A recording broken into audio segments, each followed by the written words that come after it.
সুপ্রিয় শিক্ষার্থী বন্ধুরা, আমি সাহাত আমিন অনেক স্বাগতম জানাই তোমাদের টেকনিক ইজি এডুকেশনে। চলে আসলাম তোমাদের সামনে রাজশাহী বোর্ড 2025-এ আসা যে তোমার 11 অধ্যায় যে সৃজনশীল কোশ্চেন সেটা সমাধান নিয়ে।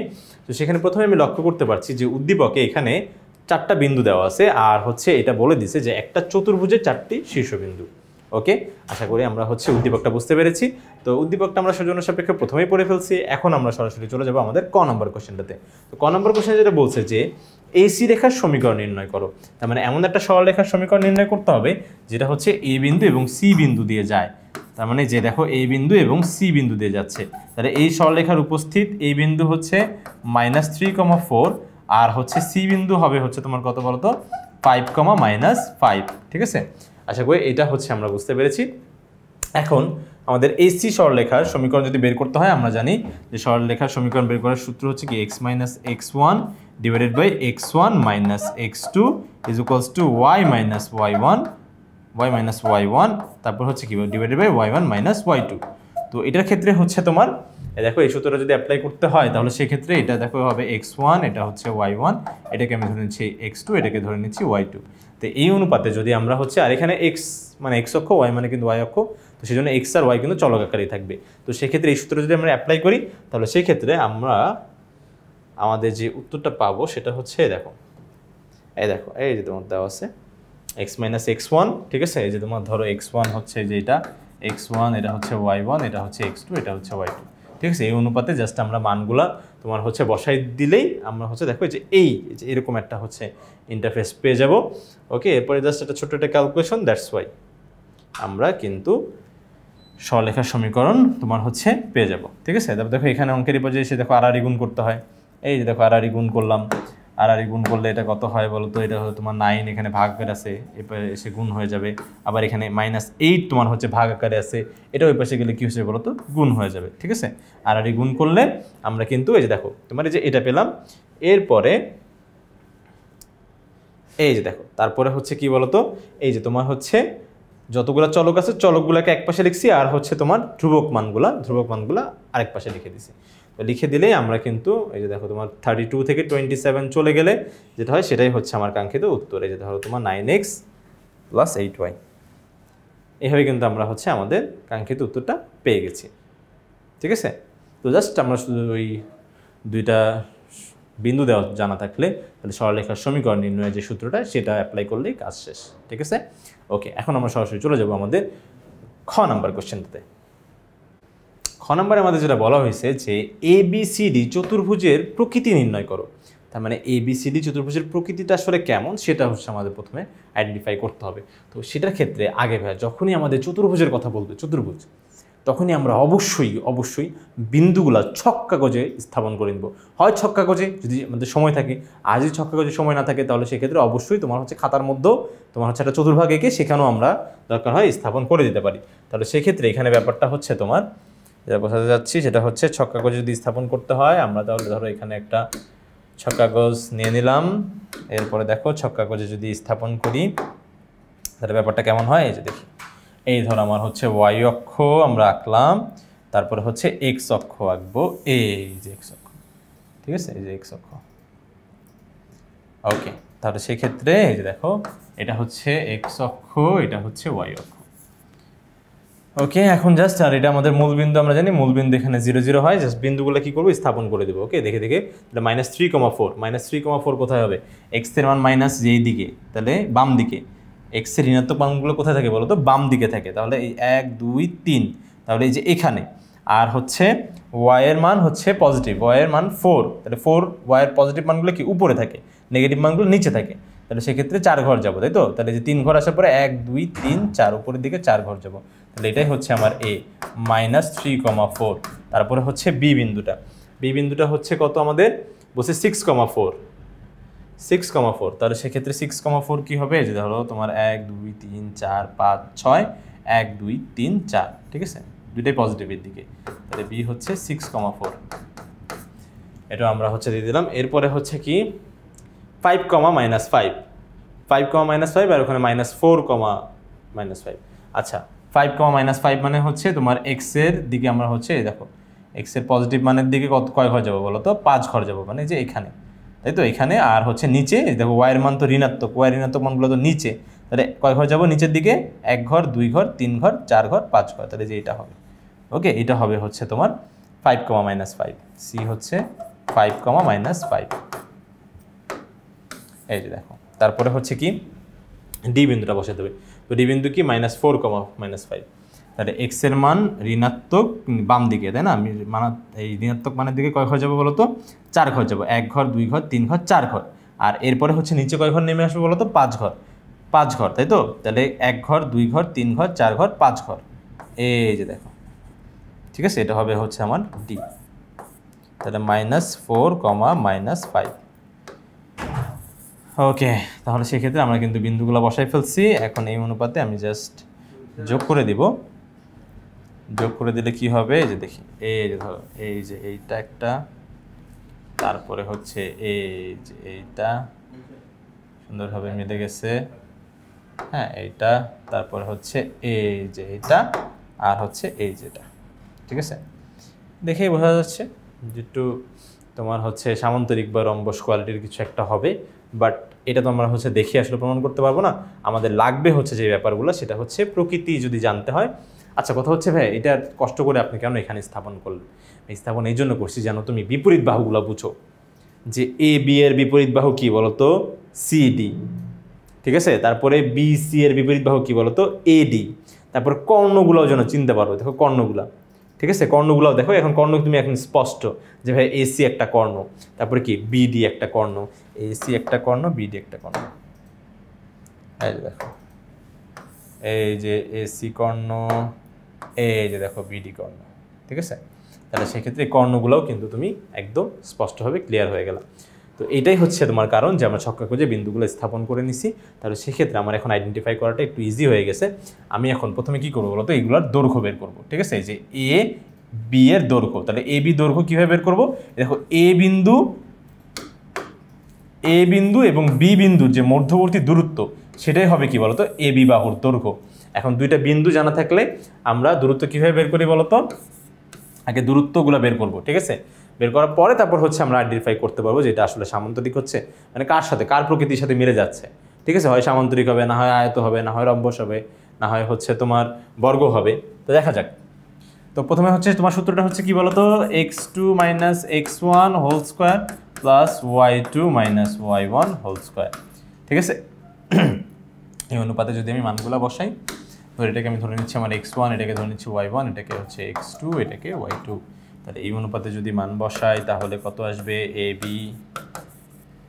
এবি কত আসবে বলো, তোমার হচ্ছে y2 - y1, তাহলে কি 4, আচ্ছা y2 - y1 পরে, আগে x2 - x1, আগে পরে এটা ব্যাপার না, x2 - x1 কত হচ্ছে 6 -3, মাইনাসে কিন্তু +3 হয়ে যাবে, +3, এটা তো বুঝো না যে তোমার হচ্ছে 6, লাইনটা এক্সট্রাই করি, এক্সট্রা সমস্যা নেই, যত বেশি এখন এক্সট্রা করব তোমরা তত লাইন গ্যাপ দিতে পারবে, ঠিক আছে, 6 মাইনাস তোমার হচ্ছে -3, তাই না, তাহলে এইভাবে -3 এভাবে থাকবে কিন্তু, ঠিক আছে। তো সেকেন্ড ব্র্যাকেট দেওয়াটা বেটার, বাট হচ্ছে আমরা এখানে কিন্তু ফার্স্ট ব্র্যাকেট না দিলেও কোনো প্যারা নাই। তারপরে হচ্ছে কি বলতো, প্লাস ওয়াইয়ের মান তো ঠিক আছে, আচ্ছা ওয়াইয়ের মান হচ্ছে কত, 4 - 4 0, যাই হোক, তাহলে সেক্ষেত্রে এখানে দেখো মাইনাসে এটা প্লাস হয়ে যাবে, তাহলে 6 + 3 হোল স্কোয়ার, আর হচ্ছে এখানে 0 স্কোয়ার মানে তোমার হচ্ছে 0ই, আর এখানে হচ্ছে 6 + 3 মানে কত বলতো, তোমার 9, তাহলে 9কে স্কোয়ার করলে কত হয় 81 স্কোয়ার করলে কত হচ্ছে তোমার 9 একক, তাহলে দেখো যে প্রথমটা চলে আসছে 9 একক, তাহলে ঠিক আছে, এরকম আমরা হচ্ছে দেখি তো বাকিগুলো তোমার হচ্ছে অবস্থা কি, এভাবে কিন্তু প্রত্যেকটা দূরত্ব বের করা লাগবে, তো আমরা হচ্ছে দেখো বাকিগুলো যদি অবস্থা খেয়াল করে দেখি, তাহলে ওই দেখো তোমার হচ্ছে এবি আসছে হচ্ছে এই বিটা চলে আসছে, এই যে তোমার হচ্ছে 81, এবি আসছে 81, আর ঠিক এবি এর তোমার হচ্ছে বিপরীত বাহু কোনটা ছিল বলো তো, 81 না সরি 9, মানে 9 একক আসছে, ঠিক আছে, তাহলে এবি আসছে 9 একক, মাত্র 9 একক বের করছিলাম, তারপরে এবি এর বিপরীত বাহু কি ছিল, সিডি, তাহলে সিডিও সমান চলে আসছে, তারপর আবার দেখো বিসি, হ্যাঁ বিসি আসছে হচ্ছে √82, আর বিসি এর তোমার হচ্ছে বিপরীত বাহু কি ছিল বলো তো, এই যে এডি, বিসি এর বিপরীত বাহু কি ছিল বলো তো, এডি, তো দুইটাই কিন্তু দেখো সমান আসছে, √81, এটাকে আর কিছু করা যাবে না, সেই জন্য এটাকে এই পর্যন্তই রেখে দিছে, ওকে। এখন শুধুমাত্র এতটুকু জানলেই তো হবে না যে ভাই বিপরীত বাহুগুলো সমান হয়েছে, তাহলে তো এটা হবে আয়ত। এক পক্ষ বিপরীত বাহু সমান হয়েছে, এটা তাহলে হবে সামান্তরিক, তাই না? সামান্তরিকেরও বিপরীত বাহুগুলো সমান, এই যে তোমার মনে নাই, তোমার হচ্ছে আয়তরও বিপরীত বাহুগুলো সমান ও সমান্তরাল, ঠিক আছে? আরে এটা তো একটা, হ্যাঁ, সমান ও সমান্তরাল।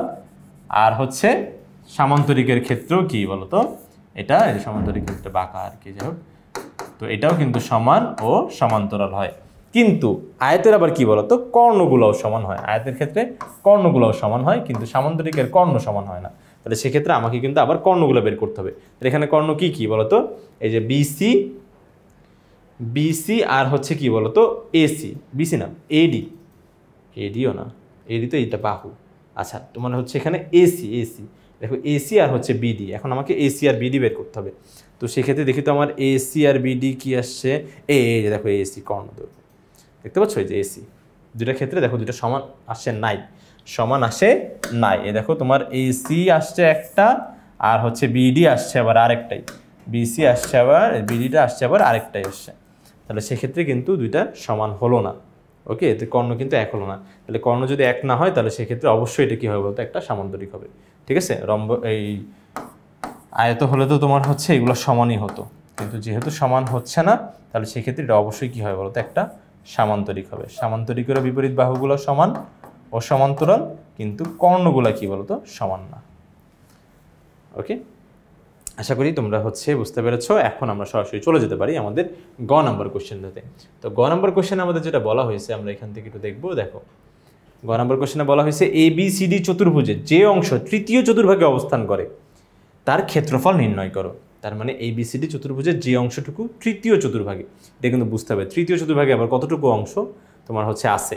তো তৃতীয় চতুর্ভাগে যেটা আছে সেটা হচ্ছে একটু লক্ষ্য করার মতন বিষয়, যে আবার চতুর্ভাগটা আবার কী জিনিস। তো ধরো এটা আমি বাদ দিচ্ছি।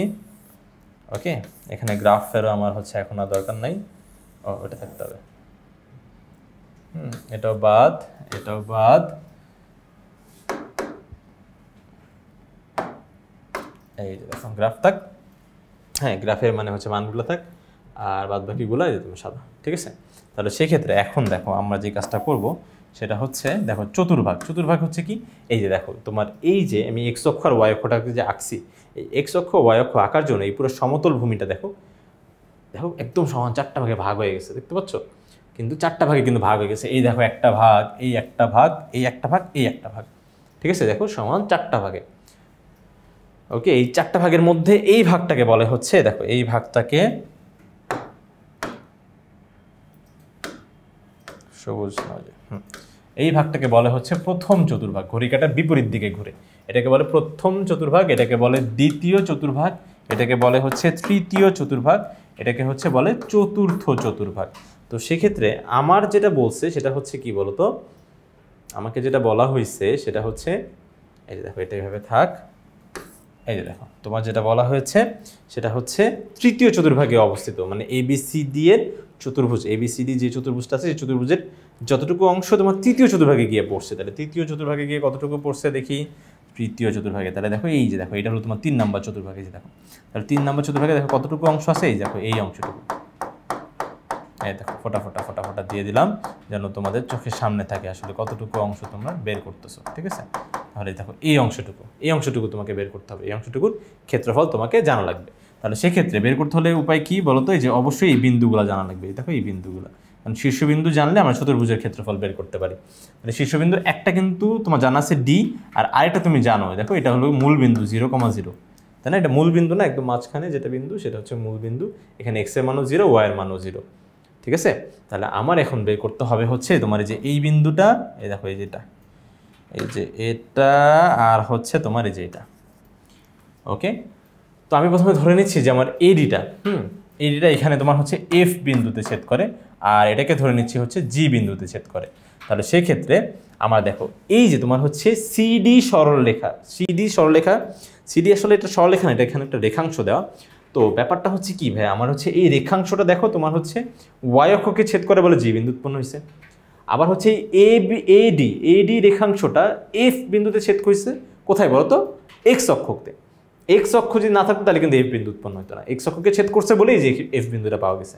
তাহলে সেই ক্ষেত্রে আমার আগে X অক্ষ এবং Y অক্ষে ছেদবিন্দুগুলো বের করতে হবে, ছেদবিন্দুগুলো। তো ছেদবিন্দুগুলো যেভাবে আমি বের করব, যে প্রথমে আমাকে আগে সরলরেখার সমীকরণ জানা লাগবে। এখন কথা হচ্ছে ভাইয়া এখানে তো আসলে রেখাংশ, তাহলে সেক্ষেত্রে আপনি সরলরেখার সমীকরণ দিয়ে কীভাবে করবেন? তো হ্যাঁ, একটা কথা মনে রেখো, রেখাংশ কি আসলে অ্যাকচুয়ালি? রেখাংশ হচ্ছে সরলরেখার অংশ।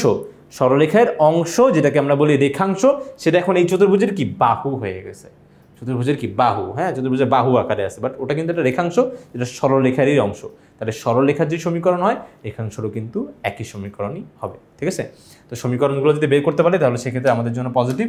তাহলে দেখো আমরা সরলরেখার সমীকরণগুলো নর্মালি আমরা হচ্ছে এই দেখো এই সূত্র দিয়ে আমরা হচ্ছে বের করে থাকি, যে x minus x1 divided by x1 minus x2 is equals to y minus y1 divided by y1 minus y2। কিন্তু এই ক্ষেত্রে আমরা একটা কাজ করব, সেটা হচ্ছে কি, যে আমরা যদি চাই আসলে ওই যে আমাদের আরেকটা সূত্র আছে না, যেখানে আমাদের একটা ঢাল আর হচ্ছে একটা বিন্দু জানা লাগে, ওই সূত্র দিয়েই কিন্তু আমরা হচ্ছে চাইলে যে কোনো সরলরেখার সমীকরণ বের করে ফেলতে পারবো। ঠিক আছে, তাহলে কীভাবে ভাইয়া এটার জন্য কীভাবে বের করবেন আমি একটু দেখি। তাহলে সিডি সমীকরণ, ঠিক আছে, সিডি সমীকরণ। সিডি সমীকরণ আমি কীভাবে বের করবো বলো তো? এই যে দেখো তোমার হচ্ছে সূত্রটা ছিল y minus y1 is equals to m into x minus x1। এখন কথা হচ্ছে ভাই আপনি তো ঢাল জানেনই না, হয়তো ঠিক আছে আপনি মেনে নিলাম যে একটা বিন্দু আপনি জানেন, যে সি বিন্দু বা ডি বিন্দু যে কোনো একটা বিন্দু আপনি জানেন, কিন্তু আপনি তো ঢাল জানেন না। বলছে হ্যাঁ আমিও ঢাল জানি না, কিন্তু আমি ঢাল চাইলে বের করে নিতে পারি। তাহলে কীভাবে বের করতে পারি? দেখো y2 minus y1 divided by x2 minus x1। ঠিক আছে, তাহলে y2 minus y1 কী হবে বলো তো? এই ধরো x1 y1 x2 y2, তাহলে y2 minus y1 কি হচ্ছে -5, আর হচ্ছে এখানে y1 মাইনাসে মাইনাসে এই দেখো মাইনাস, ধরো এটা ভেবে রাখলাম, আর হচ্ছে আমার x2 minus x1। ঠিক আছে, দেখো x2 minus x1 তাহলে কি 5 মাইনাস মাইনাস 4। ঠিক আছে, তো এখানে আসলে এগুলো কিছুই না, দেখো অলরেডি উপরে কিন্তু 0 চলে আসছে, উপরে এটা কিন্তু 0 হয়ে গেছে। ঠিক আছে, তাহলে 0 মানে হচ্ছে কত? দেখো -5 + 5, আর এখানে হচ্ছে তোমার মাইনাসে মাইনাসে প্লাস, তাহলে 9, বাট সেটা বড় কথা না, উপরে 0 আছে। তাহলে 0 দিয়ে আমরা হচ্ছে যে সংখ্যাকেই ভাগ করি না কেন, এই দেখো 0। ঠিক আছে, যে 0কে যেই সংখ্যা দিয়ে আমরা হচ্ছে ভাগ করি না কেন, অ্যান্সার কিন্তু 0ই হয়। তাহলে এখানে কিন্তু তোমার হচ্ছে ঢাল কত আসছে বলো তো? 0, ঢাল চলে আসছে 0। ওকে, এখন ঢাল কি আদৌ 0 হয়, এটা সম্পর্কে আমি হচ্ছে এই যে তোমাদের হচ্ছে এই সমাধানের শেষে এটা নিয়ে অবশ্যই আলোচনা করব, যারা শুধুমাত্র শিখতে চায়, জানতে চায়, শুধুমাত্র তাদের জন্য। ঠিক আছে, এটা আমি অবশ্যই এটা নিয়ে আলোচনা করব, বাট হচ্ছে এখানে আমরা একটু সমাধান করব। তোমরা অবশ্যই শেষ পাঠটুকু দেখবে যারা জানতে চাচ্ছ যে ঢাল কি আদৌ শূন্য হয় কিনা। আচ্ছা, আর হচ্ছে দেখতে চাচ্ছ তারা হচ্ছে এটা এখানে দেখো, এই যে দেখো তোমার হচ্ছে এই যে y minus y1। ঠিক আছে, তাহলে y minus y1 কত বলো তো? তোমার হচ্ছে এখানে যে কোনো একটা বিন্দু তুমি ধরে নাও। ঠিক আছে, যে কোনো তোমার ইচ্ছা মতন যে কোনো একটা। তাহলে এখানে x1 y1 দেওয়া আছে, তো এটাই ধরে নাও। তাহলে হচ্ছে মাইনাসে মাইনাসে এটা কিন্তু +5 হয়ে যাবে। তাহলে m এর মান কিন্তু 0, আর x minus x1 হচ্ছে কত? মাইনাসে মাইনাসে +4। এটা যাই হোক না কেন এটা কিন্তু 0 হয়ে গেছে। তাহলে y = কত হবে? -5। এটাই কিন্তু একটা সরলরেখার সমীকরণ। এখন এটা কি আদৌ সরলরেখার সমীকরণ হয়, বা এই সরলরেখার সমীকরণটা কেমন হয়, এটাও আমি আলোচনা করব তোমার হচ্ছে এই মানে এটা সলিউশনের শেষে অবশ্যই। ঠিক আছে, কারণ এটা হচ্ছে সলিউশনের পার্ট না, এটা জাস্ট তোমরা যারা জানতে চাচ্ছ শুধুমাত্র তাদের জন্য বলবো অবশ্যই। ওকে, অবশ্যই সবই অবশ্যই। তাহলে এটা আমি হচ্ছে ধরে নিচ্ছি আমার সিডি। এই দেখো তোমার হচ্ছে সিডিটা। আচ্ছা, কেউ কিন্তু আবার এটা ভেবো না যে ভাই এটা মনে হয় ওই যে ওই সূত্র দিয়ে করা হয় না, সেই জন্য মনে হয় এমন আসছে। না, মোটেও এমন না। এভাবেই কিন্তু তুমি যদি ওই সূত্র দিয়েও করো তাহলে সেক্ষেত্রে তোমার হচ্ছে এমনই অ্যান্সার আসবে। ইভেন আমি যদি ডি বিন্দু দিয়ে করলাম, তোমরা যদি সি বিন্দু দিয়ে করো তাহলেও সেক্ষেত্রে একই অ্যান্সার আসবে।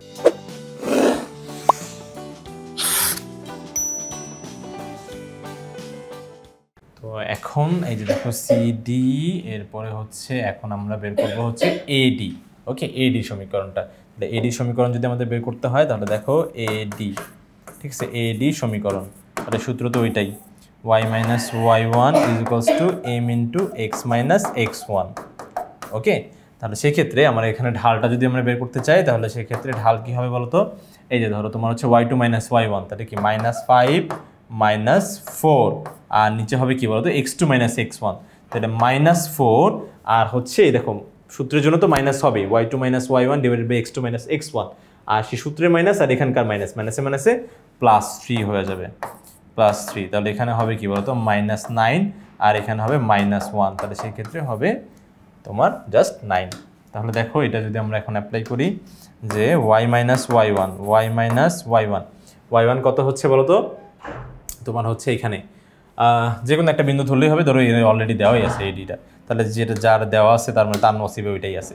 তাহলে সেক্ষেত্রে আমরা হচ্ছে এখানকার হচ্ছে y1 ধরে নিই -5, তাহলে মাইনাসে মাইনাস এটা +5 হয়ে যাবে, আর এটা হয় হচ্ছে 9x minus x1 x minus x1 তাহলে কত হচ্ছে বলো তো x মাইনাস x1 হচ্ছে এখানে তো x তো চলক আকারেই থাকবে, x1টা হচ্ছে কত বলো তো যে -4, তাহলে মাইনাসে মাইনাসে +4। আচ্ছা যেই বিন্দুর জন্য নিচ্ছি x1 y1 কিন্তু ওইখান থেকে নিব, আবার অন্যটার মধ্যে চলে যাব না যেখান থেকে -5 নিলাম আবার এখান থেকে -3 না, এরকম করা যাবে না। এটা -5 নিলে এখানে হচ্ছে -4ই নিতে হবে। তো সেক্ষেত্রে আমার দেখো সরলরেখার সমীকরণটা কিন্তু চলে আসছে অলমোস্ট y + 5 = 9x প্লাস হচ্ছে 4 নং 36। এরপরে যে দেখো সাজিয়ে লেখো, এটা ওই পাশে নিয়ে যাও, এটা হলো 0 হয়ে যায়, তাহলে 9x + 36 আর হচ্ছে -y -5, ঠিক আছে। তাহলে 0 এটা মানেই হচ্ছে কি বলতো এটা 0, কারণ এক্সটাকে আমরা সবসময় পজিটিভ রাখতে চাই, সেই জন্য আমরা এই কাজটা করছি। তাহলে দেখো এটাকে 9x একটু সাজিয়ে দেখি -y, তারপর হচ্ছে কি বলতো তোমার 36 থেকে এই যে 5 চলে গেলে এখানে থাকবে কত বলতো 31 + 31 = 0। এটাই হবে সরলরেখার সমীকরণ। কোন সরলরেখার সমীকরণ বলতো যে AD সমীকরণটা, ADটা, ঠিক আছে। তাহলে আমি এটা মুছে দিব, এটাও মুছে দিব, ঠিক আছে। AD সমীকরণটা, সমীকরণগুলো বের করে ফেলছি, এখন আমাদের ছেদবিন্দু বের করাটা সহজ হয়ে গেছে। ওকে, সহজ হয়ে গেছে। দেখো এখন আমরা একবারে বের করে ফেলবো তোমার হচ্ছে ছেদবিন্দুগুলা। এগুলো যদি নিচে নামিয়ে আনি, এই যে দেখো এই যে, ঠিক আছে। তাহলে সেক্ষেত্রে এই যে দেখো তোমার হচ্ছে এই যে তোমার হচ্ছে সিডিটা, তো সিডি এই দেখো তোমার হচ্ছে সি আর ডি, এই সিডি তোমার হচ্ছে সমীকরণটা কি বলতো এই যে y অক্ষকে ছেদ করছে বলে জি পূর্ণ হয়েছে, তাই তো। তাহলে হচ্ছে সিডি সমীকরণ এই যে তোমার হচ্ছে y - 5, ওটাই নিয়ে আসি, তুমি আসো। এত এই রেখাটি কাকে ছেদ করছে বলতো, ওই যে তোমার হচ্ছে এই দেখো রেখাটি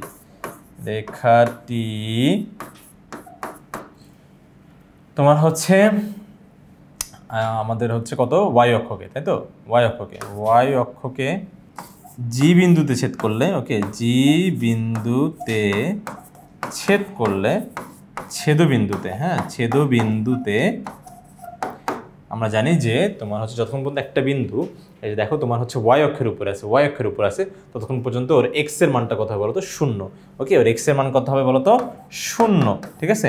তাহলে x এর মান কত 0। তাহলে সেক্ষেত্রে এই বিন্দুর জন্য আর হচ্ছে নতুন করে আমার কিচ্ছু করার দরকার নাই। তাহলে অতএব জি বিন্দুটা কি হবে বলতো, দেখো জি বিন্দুতে কত হয়, দেখো জি বিন্দুতে x এর মানটা হয় 0 আর y এর মান তো দেওয়াই আছে, y এর মান -5।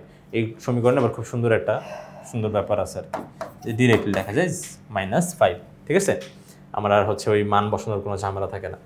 এরপরে দেখি যে এটার জন্য আবার হচ্ছে একটু অন্যরকম হবে, তো সেটা আমরা হচ্ছে এখান থেকে দরকার তোমরা স্ক্রিনশট নিয়ে নাও, আর এখান থেকে আমি হচ্ছে একটু মুছে দিচ্ছি, আর বন্ধু চলে গেল। এরপরে এখানে এটা y অক্ষকে না, এটা x অক্ষকে ছেদ করে, জি বিন্দু না f বিন্দুতে, আর হচ্ছে এখানে পুরোটাই চেঞ্জ। তাহলে সেক্ষেত্রে এইটা যখন তোমার হচ্ছে এই রেখাটি যখন ছেদ করবে, এই যে দেখো তোমার হচ্ছে এর একটু সহায় দিই,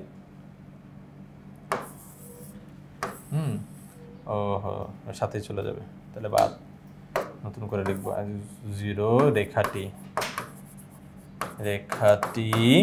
তোমার হচ্ছে কাকে ছেদ করতেছে, ওই দেখো তোমার হচ্ছে x অক্ষকে ছেদ করতেছে, দেখো কিন্তু x অক্ষকে ছেদ করছে, এই দেখো x অক্ষকে, রেখাটি x অক্ষকে তো লেখাই আছে, অক্ষকে তোমার হচ্ছে কোন বিন্দুতে ছেদ করবে বলো তো f বিন্দুতে ছেদ করলে ছেদবিন্দুতে কার মান 0 হবে বলো তো, এই যে মান হচ্ছে x অক্ষ, তো তাহলে x অক্ষে কার মান 0 হবে বলো তো, y এর মানটা 0 হবে, x অক্ষে y এর মানটা কিন্তু হবে 0।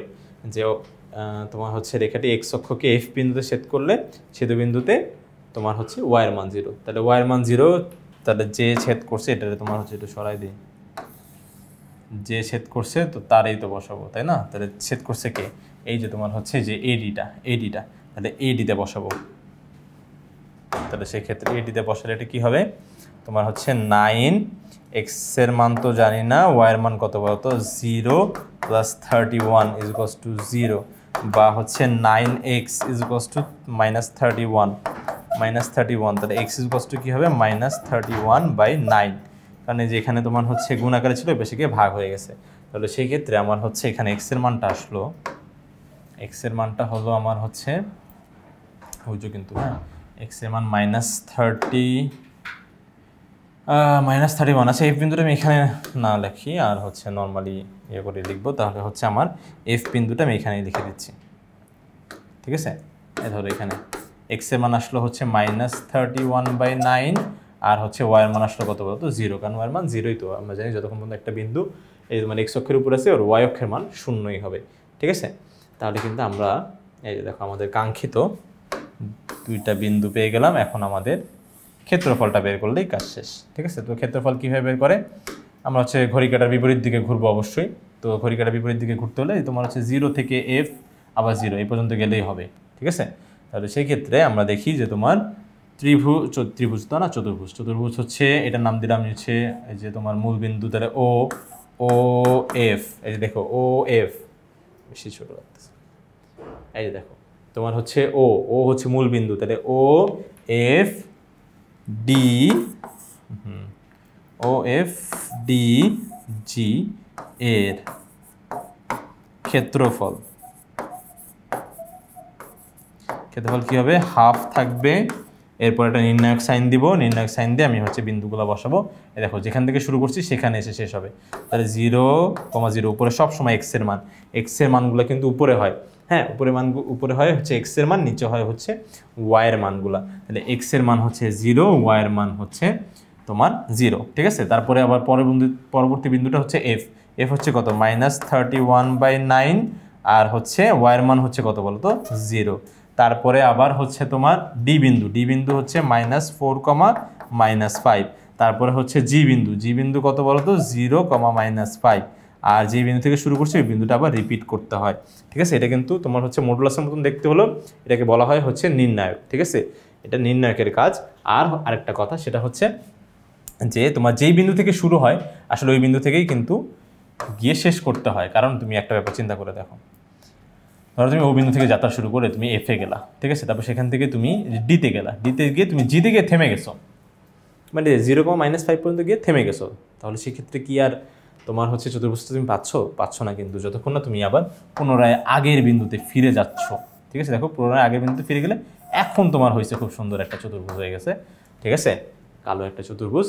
তাহলে তোমার কিন্তু অবশ্যই বিন্দুটা রিপিট করতে হবে, যে বিন্দু থেকে শুরু করবা সে ত্রিভুজ হোক চতুর্ভুজ হোক বা যাই হোক না কেন, তোমার কিন্তু ওই বিন্দুটা পুনরায় আবার লিখতে হয়। এখন আর কি কাজ হচ্ছে শুধুমাত্র একটাই, তোমার সফলতার গল্পটা সবাইকে একটু বলে দিও। সেটা হচ্ছে কি বলো তো, প্রথমে যে তুমি যে একে অনেকবার ব্যর্থ হইছো, তাহলে ব্যর্থ কি তোমার ডাউনফলের গ্রাফটা কি বলো তো, এইভাবে যাবে, ঠিক আছে, এইভাবে। তার মানে আমাকে প্রথমে এইভাবে আড়াআড়ি গুণ করতে হবে, দেখো এইভাবে দেখো উপর থেকে নিচে, ঠিক আছে, এইভাবে আড়াআড়ি গুণ করতে হবে। তাহলে সেক্ষেত্রে আমরা যদি গুণ করি তাহলে 0 × 0 তোমার হচ্ছে 0ই হয়, আর মাইনাসে প্লাস, তো 31 × তোমার হচ্ছে 5। আমরা যদি ক্যালকুলেটারে করে দেখি, দেখো এটা কিন্তু মাইনাসে প্লাস হয়ে গেছে অলরেডি, আর যেহেতু ভগ্নাংশের, এটা কিন্তু ভগ্নাংশের গুণ 31/9 × 5। তাহলে সেক্ষেত্রে দেখো তোমার হচ্ছে যেহেতু কাটাকাটি যাচ্ছে না, তাহলে হরের সাথে হর গুণ, লবের সাথে লব, তাহলে এখানে কিন্তু 5 কিন্তু লব আকারে আছে, আর 5-এর হর হচ্ছে তোমার হচ্ছে 1, তাহলে সেক্ষেত্রে 31 × তোমার হচ্ছে 5, তাহলে 155, তাই তো 155 হচ্ছে 9, আর মাইনাসে প্লাস 4×5 = 20, ঠিক আছে। আবার 0 × 0 করলে 0।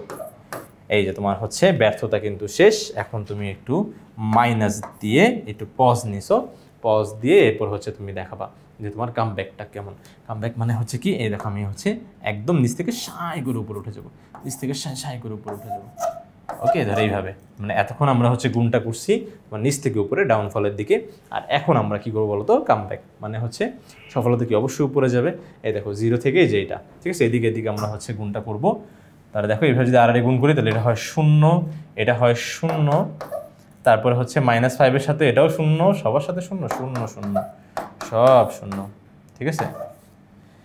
এই গল্পটা শুধুমাত্র আমরা এতটুকু মনে রাখবো যেন হচ্ছে আমরা সিকোয়েন্সটা আসলে ঠিকঠাকভাবে খেয়াল করতে পারি। আর এখানে হাফটা গুণ করা কিন্তু ভুলবা না। আর সিকোয়েন্সটা মনে রাখবা যে সবসময় কী বলতো, এই যে তোমার উপর থেকে প্রথমে নিচে নিচে গুণ করতে হয়, তারপর মাইনাস দিয়ে আবার হচ্ছে কী বলতো নিচ থেকে উপরে উপরে। ওকে, তাহলে সেই ক্ষেত্রে দেখি এটার মান কত আসছে। এই যে তোমার হচ্ছে হাফ ইন্টু এই যে তোমার হচ্ছে এখানে থাকবে হচ্ছে তোমার 155। আচ্ছা, এটা তোমার হচ্ছে আমি বুঝতেই পারতেছি এটা হচ্ছে আমার ভগ্নাংশের যোগ করতে হবে, তাহলে সেক্ষেত্রে অবশ্যই এটা লসাগু। দেখো হরগুলা লসাগু, তো 20 এর নিচে 1 আছে আমরা জানি, তো এটা হবে হচ্ছে তোমার 9। এরপরে তোমার কাজ কি বলতো, হর দিয়ে ভাগ লব দিয়ে গুণ, হর দিয়ে ভাগ লব দিয়ে গুণ। তাহলে হর দিয়ে ভাগ মানে হচ্ছে কি বলতো, 9 দিয়ে 9কে ভাগ করলে কত হয় 100, একই হয়। আবার সেই 1 যদি তোমার হচ্ছে উপরে লবের সাথে গুণ হয় তাহলে সেক্ষেত্রে হবে কি বলতো 155। দেখো হর দিয়ে ভাগ লব দিয়ে গুণ লসাগুকে। এরপর দেখো এর নিচে যে এই একটা আছে, 1 দিয়ে 9কে ভাগ করলে কত হয় 9ই হয়, তাহলে সেই 9 উপরের এই যে 20-এর সাথে গুণ হলে কত হবে, তাহলে হচ্ছে 9 দুগুণা 18, 180। ঠিক আছে, এটা যদি আমরা গুণ করে দেই হাফের সাথে, আগে তোমার হচ্ছে এটা যোগ করে নিই তারপরে গুণ করবো। এই 180 যোগ করলে 335। ঠিক আছে, 335 আর হচ্ছে নিচে 9। তাহলে যেহেতু কাটাকাটি করা যাচ্ছে না, তাহলে সেই ক্ষেত্রে আমরা আর হচ্ছে অ্যাজ কিছু করার নাই। তাহলে হরের সাথে হর, লবের সাথে লব গুণ, তাহলে লবের সাথে লব গুণ করলে কত হয় 335ই হয়, এবং হচ্ছে 9 দুগুণা কত হয় বলো তো 18। এত বর্গ একক, অবশ্যই কিন্তু এই এককটা দিব, না হলে সেক্ষেত্রে কিন্তু আমাদের বেশ কিছু মার্ক কর্তন হয়ে যাওয়ার কিন্তু প্রবল সম্ভাবনা থাকবে। তো সেক্ষেত্রে অবশ্যই কিন্তু এই একক কথাটা লিখতে হবে, বর্গ একক। ঠিক আছে, ক্ষেত্রফলের ক্ষেত্রে বর্গ একক, আর দূরত্বের ক্ষেত্রে একক। ঠিক আছে, এটা কিন্তু বর্গ একক। ওকে, এখান থেকে আমরা হচ্ছে পরে ডট ডট দিয়ে দিব, তাহলে হয়ে যাবে।